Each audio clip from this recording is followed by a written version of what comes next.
They say you don't know who someone really is until you see them at their worst. I learned that lesson on my knees. In the mud, 7 months pregnant, watching my husband lock the gates of my own family estate, while his mistress wore my mother's robe. I didn't marry a woman, he said, smiling through the iron bars. I married a bank account. Now that the bank is mine, the woman is trash. But here's the thing about hitting rock bottom in the freezing rain.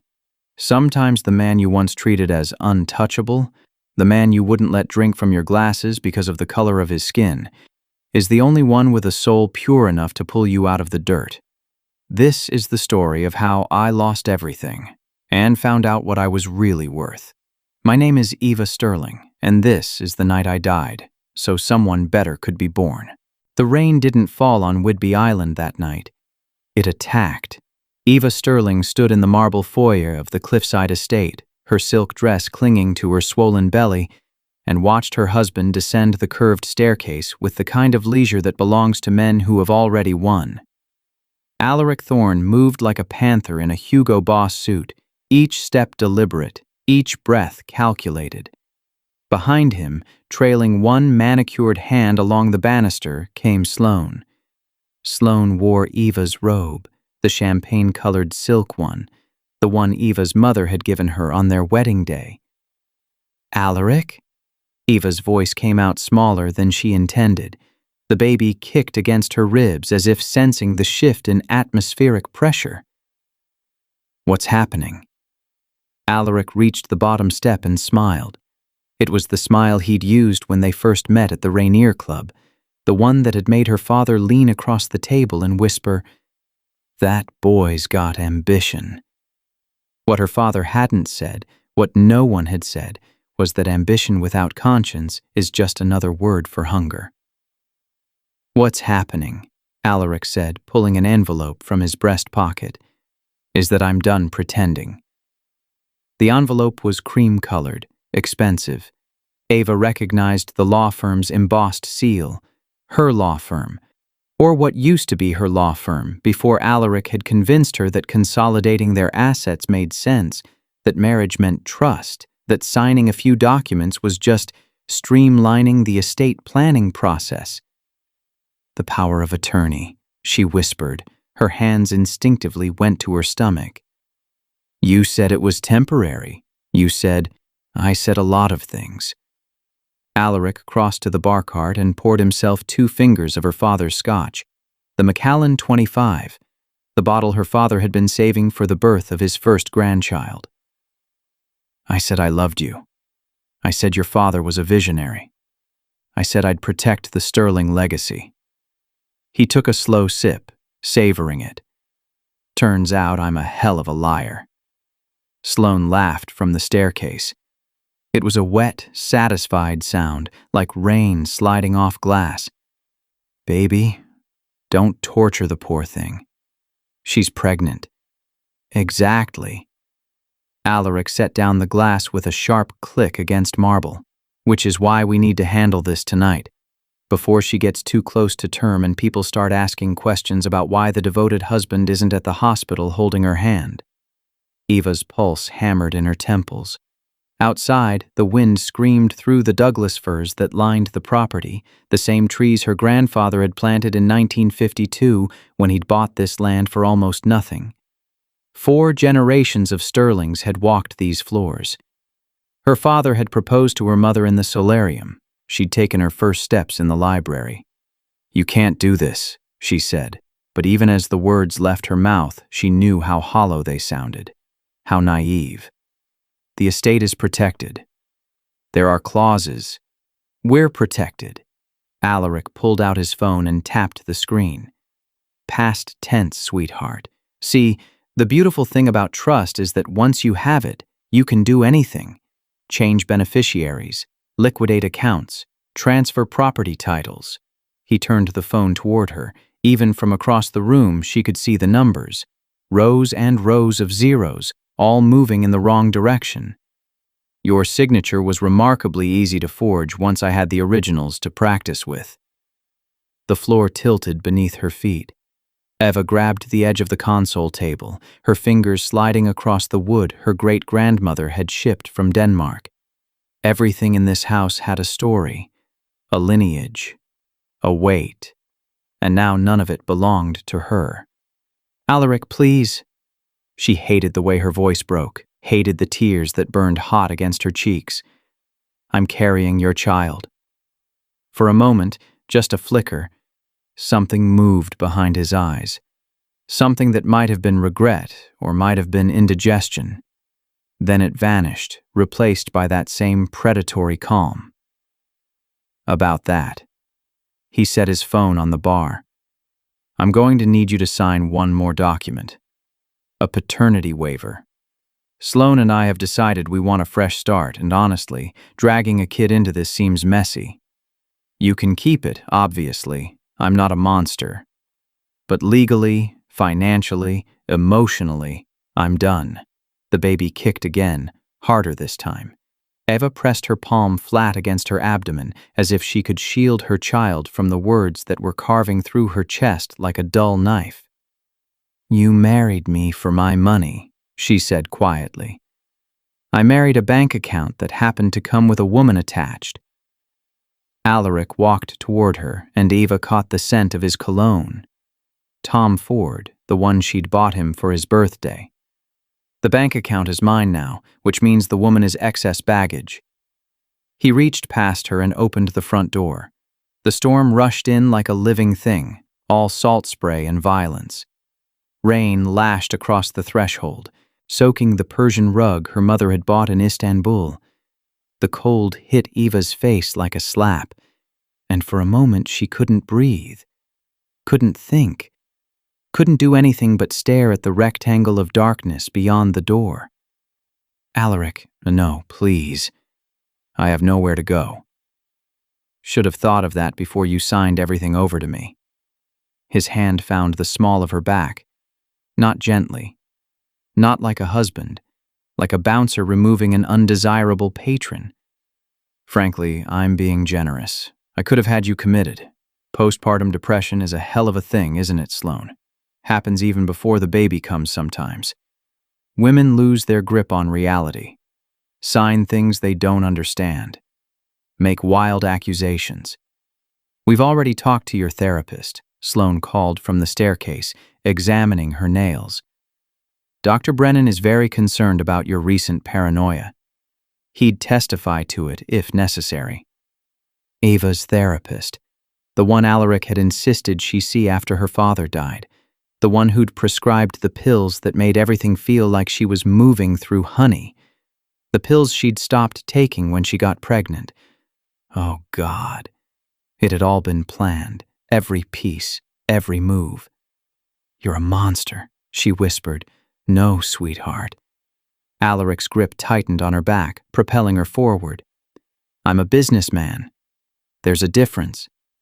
He shoved her, not hard enough to make her fall. He was too smart for that, too careful, but hard enough to get her over the threshold and onto the front portico.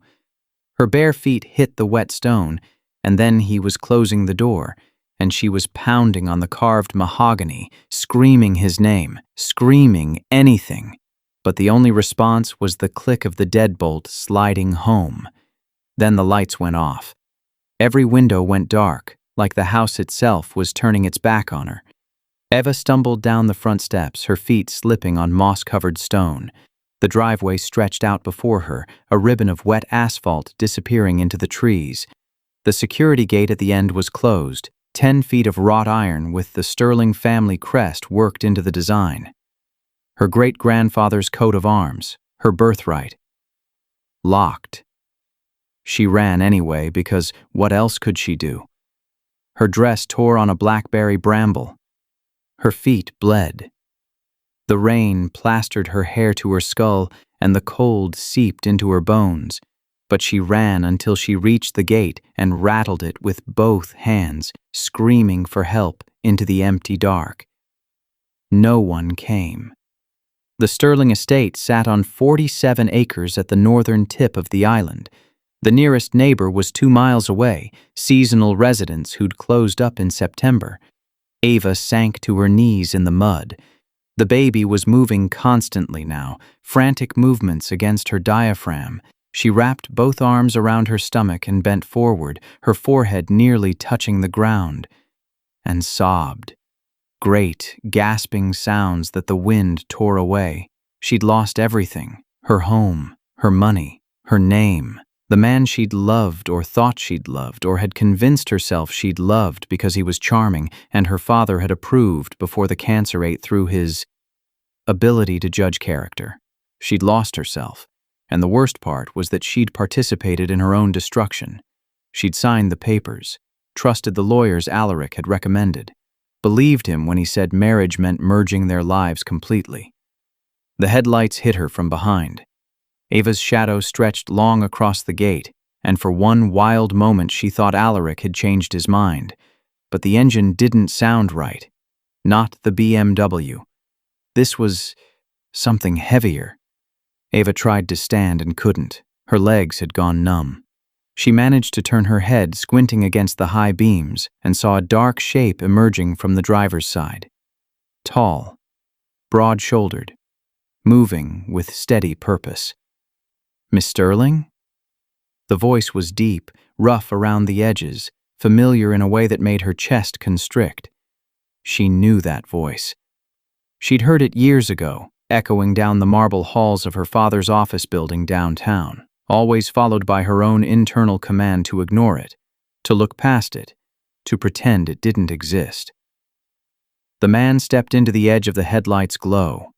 Caspian Vance, her father's former logistics coordinator. The man who'd spent 3 years making sure shipments arrived on time, contractors got paid, properties got maintained. The man she'd passed in hallways without ever meeting his eyes. The man she'd once instructed the housekeeping staff to provide with separate dishware because she'd been a different person then, a worse person. Caspian knelt in the mud beside her. Up close, she could see the lines around his eyes, the silver starting to thread through his close-cropped hair, the scar that cut through his left eyebrow. He smelled like coffee and motor oil and wood smoke. He smelled real in a way Alaric never had. "Can you stand?" he asked. Eva shook her head. "He locked me out. He took everything. I have nowhere." Her voice cracked completely. "I'm pregnant." "I know." Caspian shrugged off his jacket, heavy canvas with flannel lining, and draped it over her shoulders. It was still warm from his body. "I saw your husband at the marina yesterday, loading boxes onto a boat with some blonde woman who definitely wasn't you. Man doesn't load his own boxes unless he's running from something. Figured I should check on you." He slid one arm under her knees, the other behind her back, and lifted her like she weighed nothing. Eva's mind stuttered over the casual strength, the way he adjusted her weight so her belly wasn't pressed against anything hard. "I used to watch you from the office window," Caspian said quietly, carrying her toward his truck. "Your father's corner office overlooked the courtyard where you'd meet your friends for lunch. I thought if I were a king instead of a clerk, I'd have treated you like the queen you were supposed to be. It kills me to see you broken by a man who isn't worth your shadow." Eva's chest tightened. She remembered those lunches, the Caesar salads and champagne and gossip. She remembered laughing at someone's joke about the maintenance crew.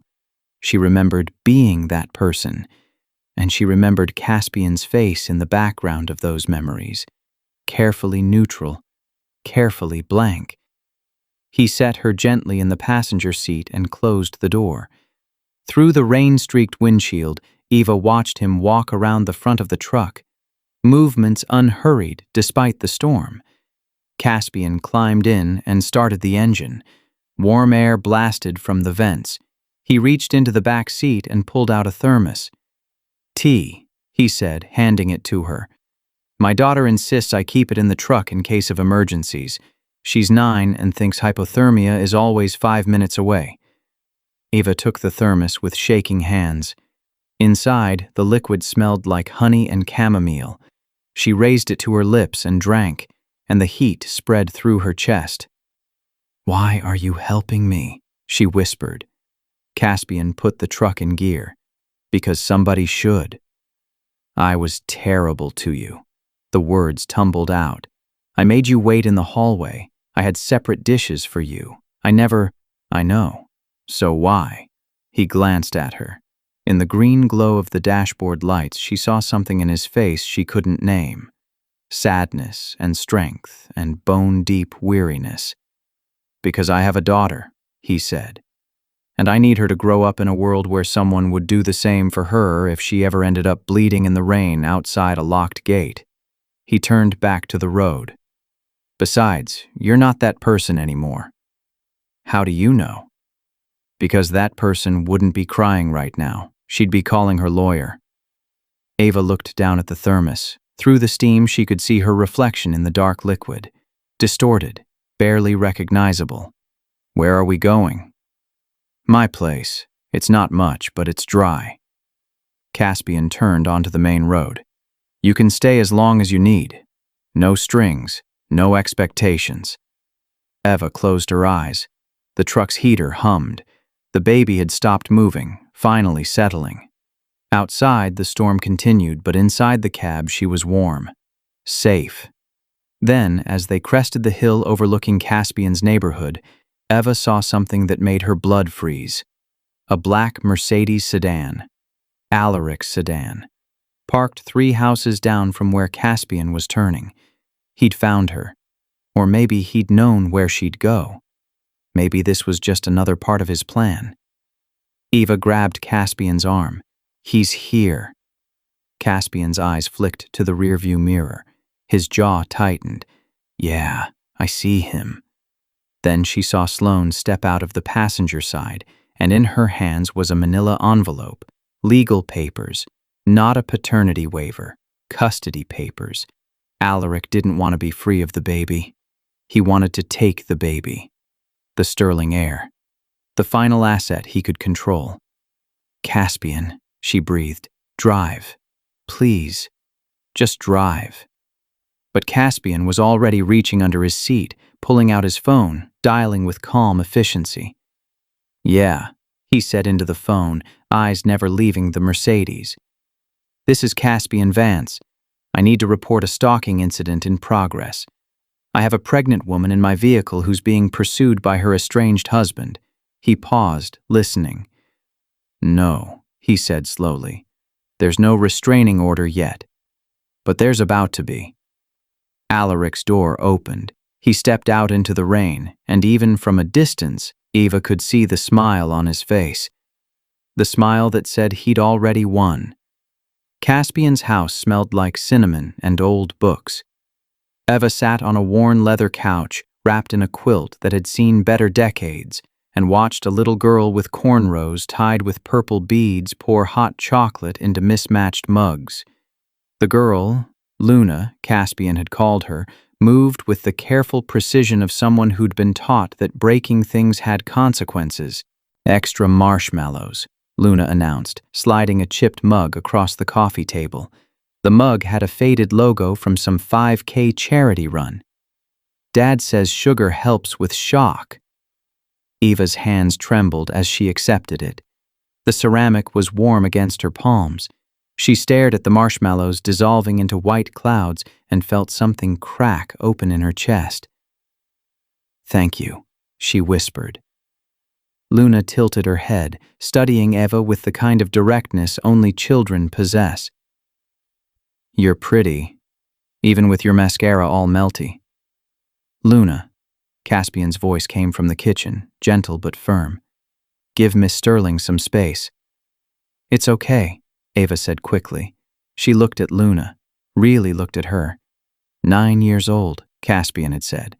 The same age Eva had been when her mother taught her which people deserved eye contact and which didn't. The same age she'd learned that some hands were too dirty to shake. And it's Eva. Just Eva. Luna grinned, gap-toothed and genuine, then bounded off toward the hallway. A door closed. Music filtered through the walls, something with a heavy beat and lyrics Eva couldn't quite make out. Caspian emerged from the kitchen carrying a first aid kit and a bundle of clothes. He set them on the couch beside her, keeping a respectful distance. Bathrooms down the hall, second door. There's a lock. Take your time. Eva looked at the clothes. Sweatpants.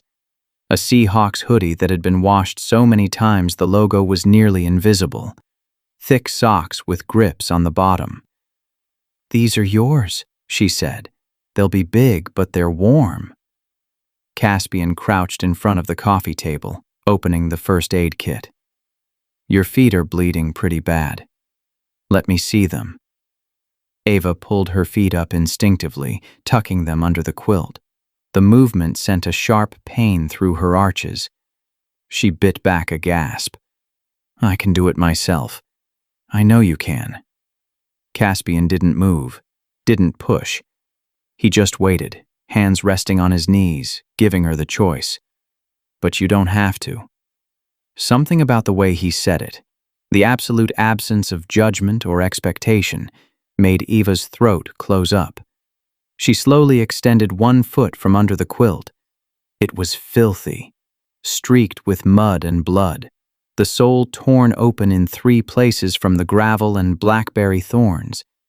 Caspian didn't flinch. He pulled out antiseptic wipes and gauze, working with the steady competence of someone who'd patched up plenty of wounds. His hands were warm and careful. When he pressed the antiseptic to the deepest cut, Eva hissed through her teeth. "I know," he murmured. "Almost done. You're good at this. Single dad. Luna's 9 and thinks every tree is a jungle gym." He wrapped gauze around her foot, securing it with medical tape. "Last month she decided she could parkour off the shed roof. I've gotten real familiar with the first aid aisle at Walgreens." Eva watched him work on her other foot. There was something hypnotic about it. The methodical movements, the quiet focus. No one had touched her this gently in months, maybe years. Alaric's touches had always been performative, calculated for an audience or a specific outcome. "Caspian," she started, then stopped.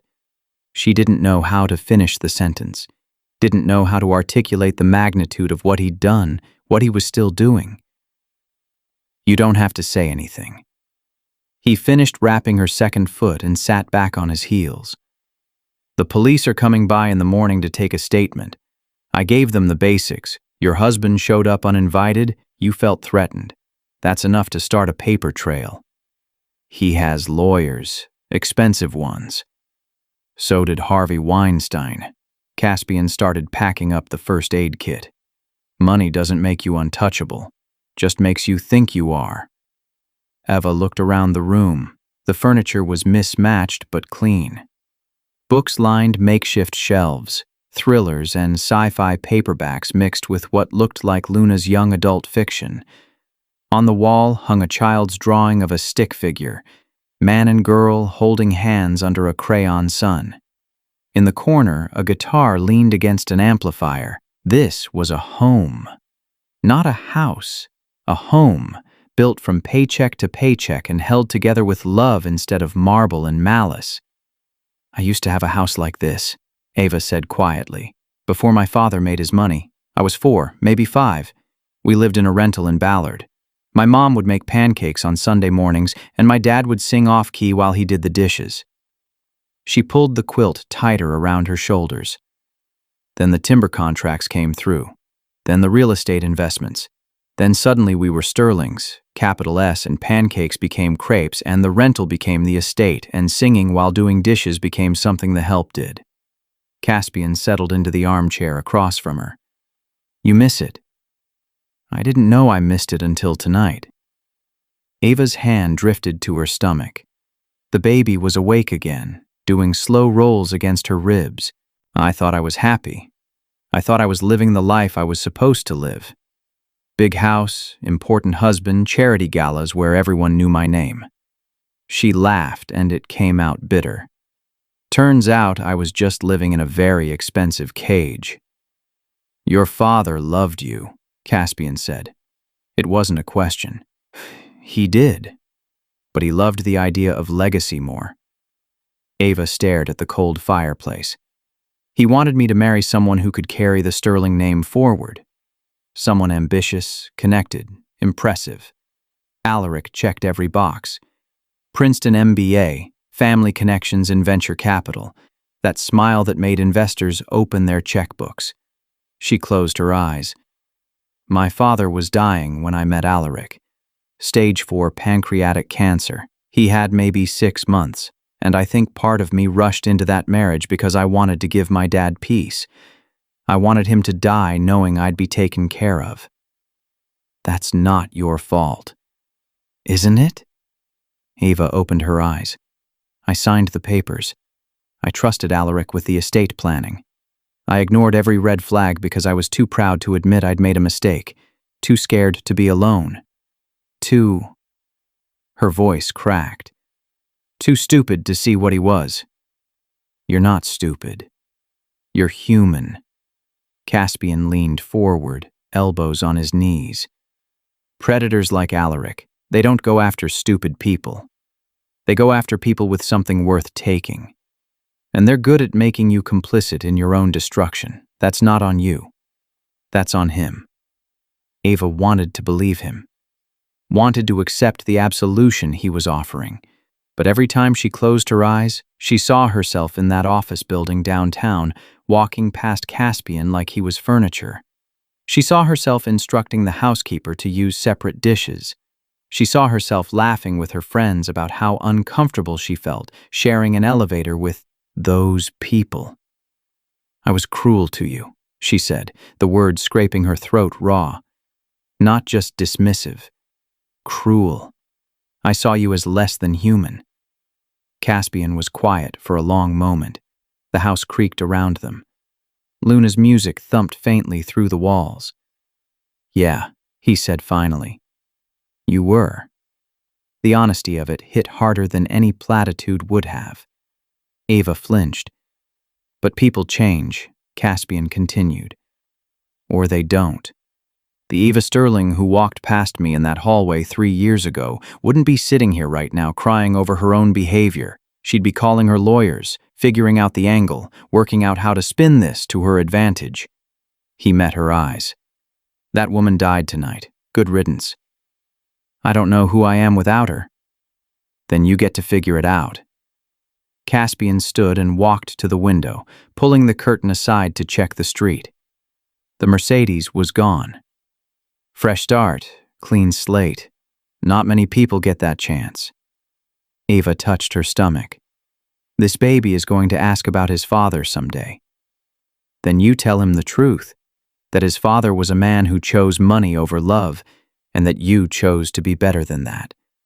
What if I can't be? What if I'm just damaged goods? What if everything Alaric said about me is true? Caspian let the curtain fall and turned back to her. His expression was hard to read in the dim lamplight, something between frustration and compassion. Alaric said you were trash, Caspian said slowly. But trash is just something someone threw away because they didn't see its value. Doesn't mean it doesn't have value. Just means they were too blind to see it. Eva's vision blurred with tears. Why are you being so kind to me? Because someone was kind to me once. Caspian walked back to the armchair and sat down. Luna's mother died when Luna was 2. Car accident. Black ice on the 405. I was working 3 jobs at the time, trying to keep us fed and housed. Your father found out, I don't know how, and he pulled me aside one day and said, Vance, you're killing yourself. I'm putting you on salary with benefits, and you're going to work normal hours, and if you argue with me about it, I'll fire you just to prove a point. Ava's breath caught. That sounded like her father. Gruff generosity wrapped in mock threats. He saved my life, Caspian said. And maybe he had his flaws. Maybe he taught you some things that weren't worth learning, but he was good to me when he didn't have to be. So when his daughter ends up bleeding in the rain because the man she trusted turned out to be a snake, he shrugged. I help. That's what you do. Luna's door opened. She emerged in dinosaur pajamas, rubbing her eyes. Dad, can Miss Eva stay in the guest room or is she going to sleep on the couch? Guest room, Caspian said. Go brush your teeth. Already did, Luna yawned. Can I show her my fish tank? Tomorrow. Caspian stood and ruffled his daughter's hair. Bed. Now. Luna made a show of dramatic groaning but headed back toward her room. At the doorway, she paused and looked back at Eva. My mom died, she said matter-of-factly. Dad says she's watching from heaven. Maybe your baby's grandpa is too. Then she disappeared into her room, leaving Eva sitting on the couch with tears streaming down her face. Caspian cleared his throat. She's, not great with boundaries. She's perfect, Eva whispered. Caspian showed her to the guest room. It was small, barely bigger than a closet, with a twin bed covered in a handmade quilt and a dresser that looked like it had been rescued from a yard sale. A single window overlooked the street. The curtains were thin fabric, printed with sailboats. It's not much, Caspian said. It's everything. Eva sat on the edge of the bed. The mattress dipped under her weight, and for a moment she had the irrational fear that she'd fall right through it, through the floor, through the foundation of this modest house, and into some dark pit where she belonged. But the bed held. Caspian lingered in the doorway. Bathrooms across the hall. There are towels in the cabinet. Help yourself to anything in the kitchen. I'm a light sleeper, so if you need something in the night, just knock. Caspian? He turned back. That office building, Eva said. The one where you worked for my father. I used to eat lunch in the courtyard. I remember. There was a day. I don't know if you remember this, but there was a day when it started raining. One of those sudden downpours Seattle does. Everyone scattered, but I dropped my purse and everything spilled out. Credit cards, lipstick, tampons, all of it rolling across the wet concrete. Caspian's expression shifted slightly. I remember. Someone came and helped me pick it up. Someone who handed me my things one by one, who didn't rush me or make me feel stupid. I never looked at his face. I just took my stuff, said thanks to the air beside his head, and left. Eva, it was you, wasn't it? Caspian was quiet for a long moment. Then he nodded once. I didn't even look at you, Eva said, voice breaking. You helped me, and I couldn't even do you the dignity of meeting your eyes. You were a different person then. That's not an excuse. No, Caspian agreed. It's not. But it's a start. He reached for the door handle.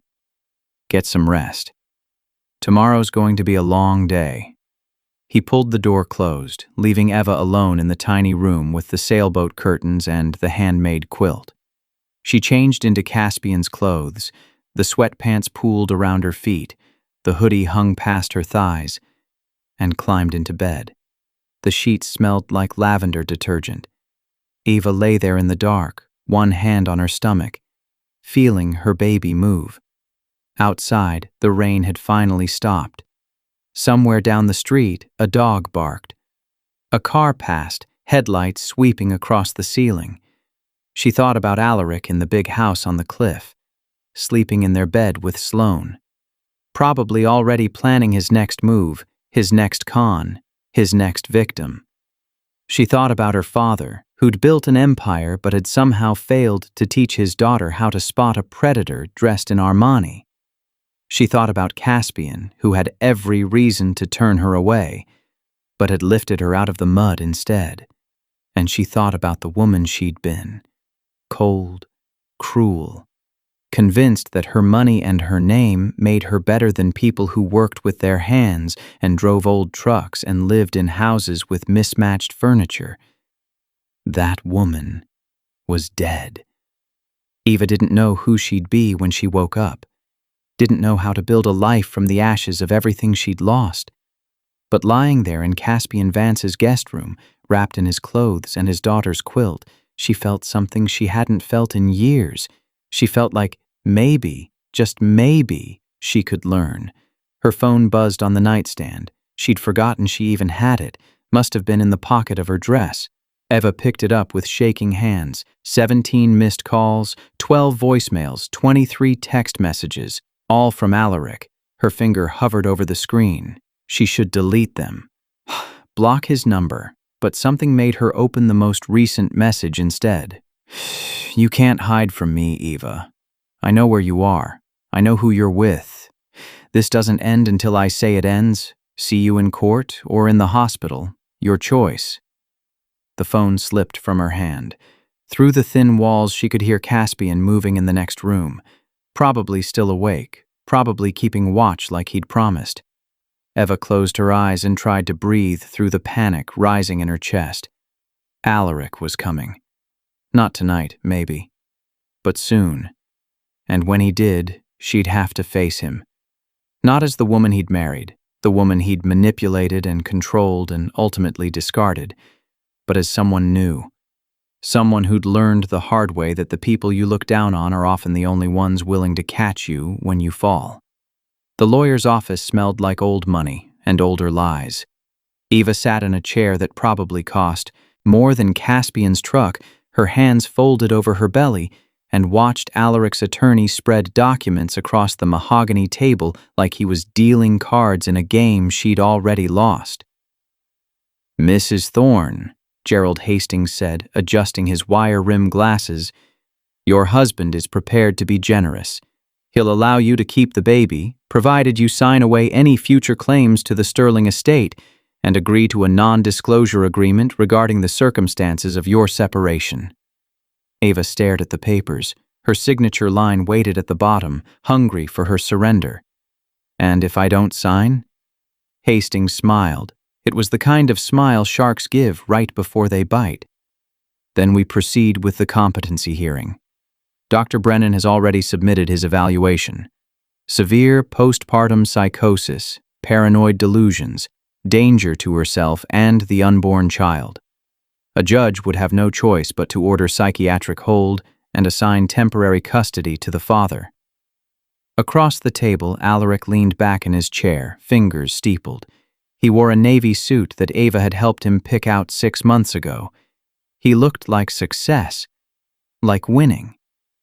"It's over, Eva," he said softly. "Sign the papers. Take the out I'm giving you. Because if you fight me on this, I will bury you so deep you'll forget what sunlight looks like." The door opened.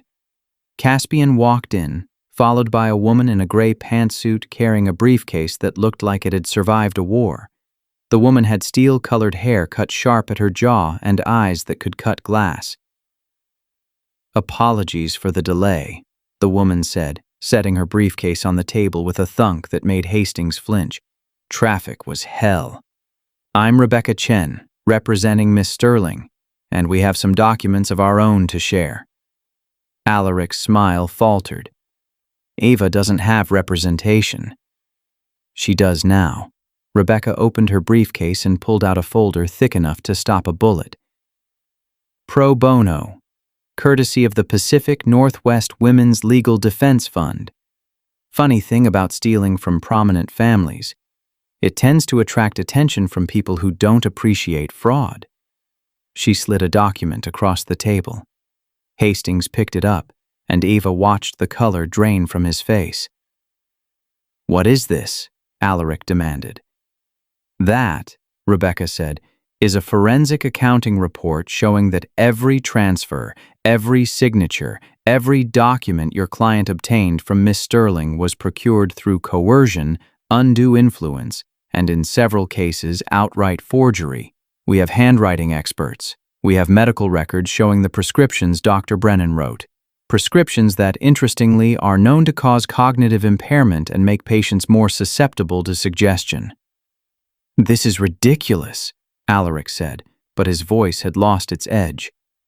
"This is evidence." Rebecca pulled out another document. "We also have testimony from 3 different witnesses who observed your client loading Sterling family assets onto a boat at the marina 2 days before he expelled Miss Sterling from her home. Assets that, according to the estate documents, were specifically protected from liquidation or transfer." Hastings was flipping through the papers, his face getting paler with each page. "Gerald, I need to speak with you. Privately. And then there's this." Rebecca's smile was sharp enough to draw blood. The morality clause. The room went silent. What morality clause? Alaric said. The one Miss Sterling's father buried in the will's codicil. A provision stating that if the Sterling estate was obtained through coercion, fraud, or if the primary heir was endangered or abandoned, the entire fortune would be liquidated and the proceeds donated to a charitable organization. Rebecca pulled out one final document. Specifically to the Vance Foundation for Single Parents, managed by, she gestured to Caspian, Mr. Caspian Vance. Alaric stood so fast his chair toppled backward. That's not possible. I had lawyers go through every line of that will. You had lawyers go through the will, Rebecca agreed. But your father-in-law was a timber baron who trusted trees more than people. The codicil was filed separately with a different firm, one your lawyers never thought to check. She closed her briefcase with a satisfying snap. Congratulations, Mr. Thorne. Your greed just funded a charity for the next 50 years. Alaric's face went purple. You can't. This isn't. Oh, but we can. Rebecca stood. And we already have. The liquidation order was filed this morning. The estate sale begins Monday. Every asset you transferred, every account you emptied, every piece of property you stole, it's all being sold. The house, the cars, the investment portfolios, even that boat you thought you'd hidden at the marina. She paused. Did I mention we're also filing criminal charges for fraud, coercion, and elder abuse? Elder abuse? Her father was dead when you convinced him, while he was dying and heavily medicated, to sign documents making you executor of the estate? Rebecca tilted her head. Documents you presented to him 3 days before his death, when he could barely hold a pen? Yes, we found those too. The hospice nurse kept excellent records. Hastings grabbed his papers and stood. We're done here. Wait. Alaric grabbed for the documents, but Hastings pulled them away. We can fight this. We can't. Hastings looked at Alaric with the expression of a man realizing he'd bet on the wrong horse.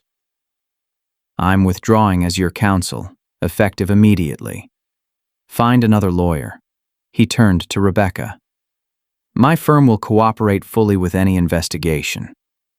He left, taking his briefcase and what remained of Alaric's confidence with him. Alaric stood alone on his side of the table, hands clenched into fists. He looked at Eva like he was seeing her for the first time, or maybe like he was finally seeing the consequences of what he'd done. You vindictive bitch, he whispered. I gave you everything. You took everything, Eva said quietly. She stood, one hand supporting her back, the other resting on her belly. There's a difference. I loved you. No. You loved my bank account. You said so yourself. Eva walked toward the door, Caspian falling into step beside her. But here's what you didn't understand, Alaric. Money isn't power. It's just paper and numbers and things. Real power is knowing who'll catch you when you fall. Real wealth is measured in the hands that reach out when you're broken.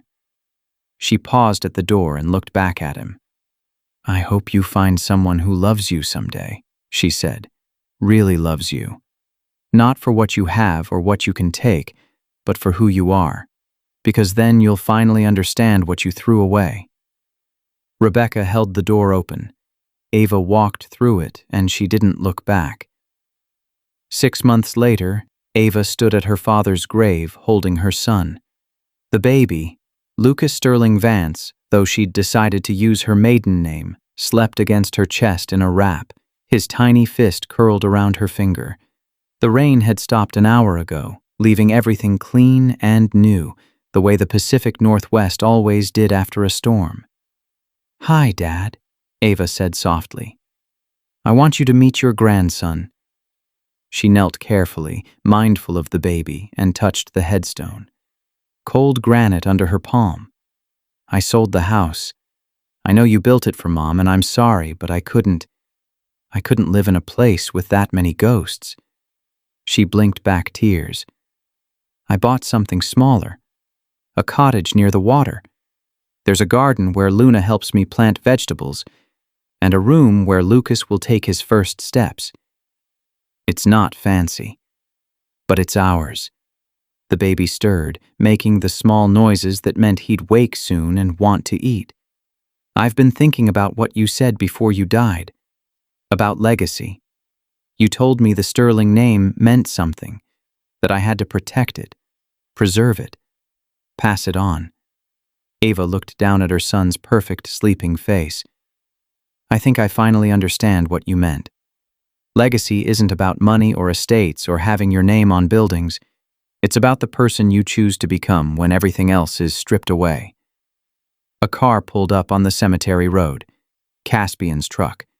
He climbed out, holding a coffee carrier with 3 cups, Luna bouncing along beside him with a bouquet of wildflowers. Miss Eva. Luna ran up and threw her arms around Eva's waist, careful to avoid the baby. We brought you coffee. The fancy kind with the caramel. Thank you, sweetheart. Eva took the cup Caspian offered, their fingers brushing. Something warm passed between them. Not romance exactly. Not yet. But possibility. The slow, careful possibility of 2 broken people learning to trust again. Luna placed the wildflowers at the base of the headstone. Is this your dad? It is. Was he nice? Eva considered that. He was complicated. He loved me, but he didn't always know how to show it in ways that helped. He taught me some good things and some bad things, and I'm still learning which is which.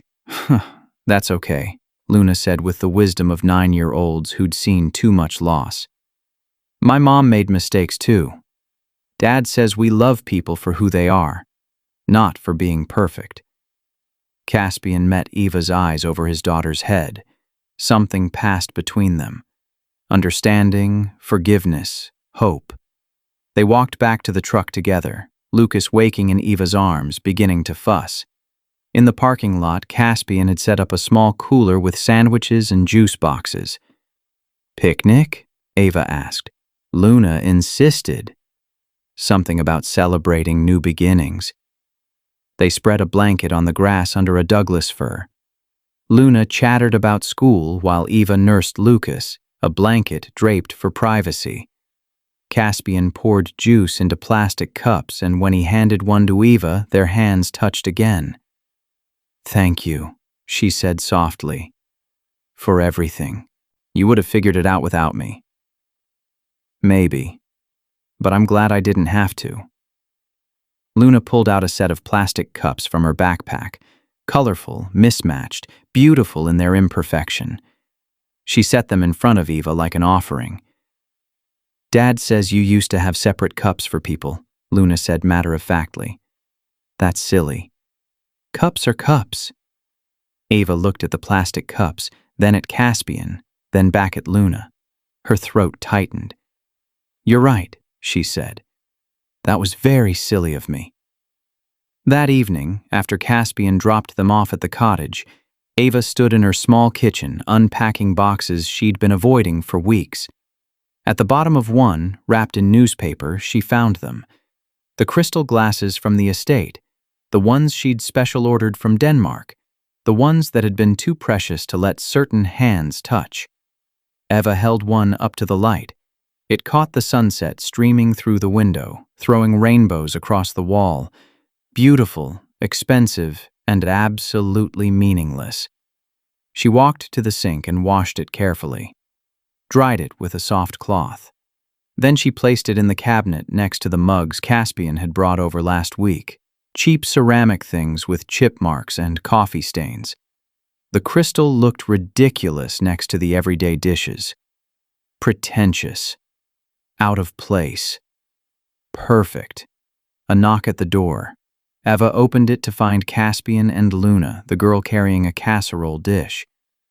We made too much dinner, Caspian said, though they both knew it was a lie.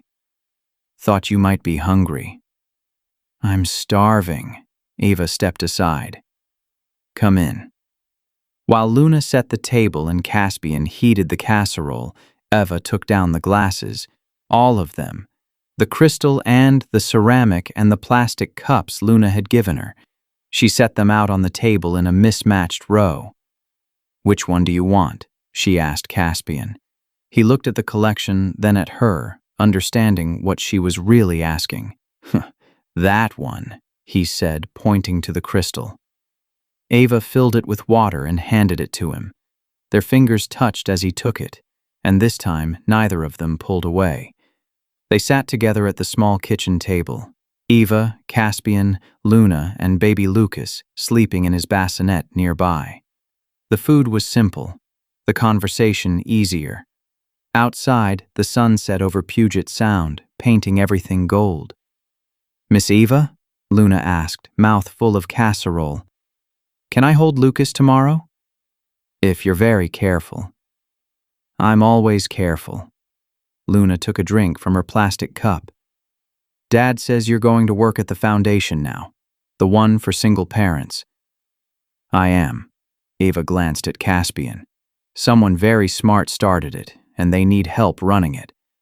Turns out I'm actually pretty good with numbers and organization when I'm not using those skills to maintain a lifestyle I never really wanted." "That's good," Luna said. "Dad says helping people is the best job." After dinner, after Luna had fallen asleep on the couch and Caspian had carried her to the truck, he came back to stand with Eva on the small porch. "She likes you," he said. "I like her." Eva pulled her cardigan tighter against the evening chill. "I like you too." "Is that allowed?" "I don't know. Are there rules about this?" "Probably. But I've never been very good at following rules." Eva looked up at him. "The ones that matter anyway. The ones about seeing people as people instead of categories or threats or opportunities." Caspian was quiet for a moment. "You know I'm not him, right? I'm not going to swoop in and save you and make everything perfect. I'm just a guy who works too much and worries about his daughter and sometimes forgets to buy groceries." "Good. Because I'm not looking for someone to save me." Eva smiled. "I'm looking for someone to stand beside me while I save myself. Someone who knows that broken things can be beautiful if you don't throw them away too quickly." "That I can do." He kissed her forehead, gentle, careful, asking permission with every breath. Eva leaned into it, into him, into the possibility of something real built on honesty instead of pretense. When he left, Eva went back inside and looked at the table. The dishes from dinner still sat there, mismatched and perfect. Crystal next to ceramic, next to plastic. All of them empty now. All of them equal. Eva picked up the crystal glass and held it to the light one more time. Then she filled it with water and drank deeply, tasting nothing but clarity. Outside, the stars came out over Whidbey Island. In the bassinet, Lucas slept the pure sleep of someone who'd been born into love instead of legacy. And Eva Sterling, no longer a socialite, no longer a victim, just a woman learning to build something real from the ruins of everything fake, finally understood what her father had been trying to tell her. Legacy isn't what you inherit. It's what you choose to become when everything else is gone. It's the hands that reach out in the dark. It's the glasses shared without shame.